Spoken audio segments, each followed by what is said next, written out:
The inheritance and genetics of the vestibular schwannoma.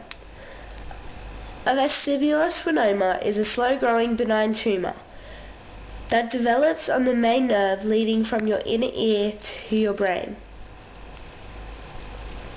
The cause of these tumours is unknown, but in some cases they are caused by a mutation in a certain gene called the NF2.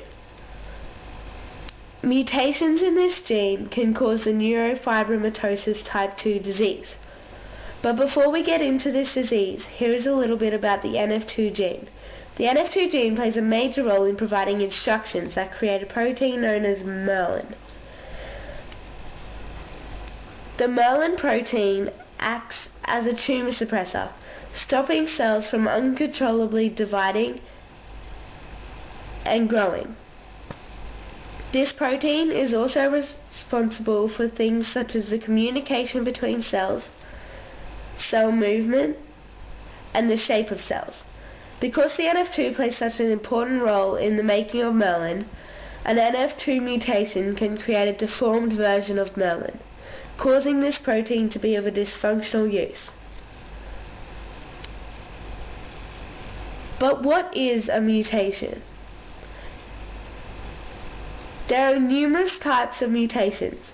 Major mutations include missense,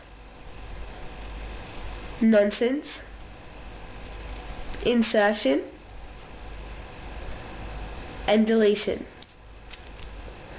Mutations can be caused by human errors such as alcohol, drugs, or exposure to radiation, but sometimes mutations are hereditary, meaning they are inherited by offspring. Gene mutations have varying effects on health depending on where they occur and whether they alter the function of essential proteins. The mutation that occurs in the NF2 gene is fatal, as it does alter the function of the myelin protein. Once the myelin is dysfunctional, cells, such as Schwann cells, begin to form rapidly, leading to a tumor growth along the nervous system. This is when the disease comes in. The NF2 disease is extremely rare, affecting 1 in 33,000 people worldwide. Due to the fact that the NF2 disease is genetic, its tumors and other features can be passed on through generations. Only one copy of the mutated NF2 gene is needed to affect an individual, but when the one copy of the mutated gene then becomes the dominant allele, it is at a higher risk of being passed down to further offspring.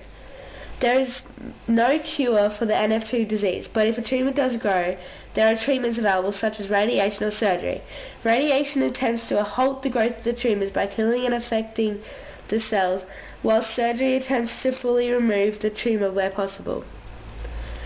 Research has led me to believe that the NF2 disease can be fatal to a species. Although the tumors created are almost always benign, they still have a devastating effect on the lives of people living with the NF2 disease.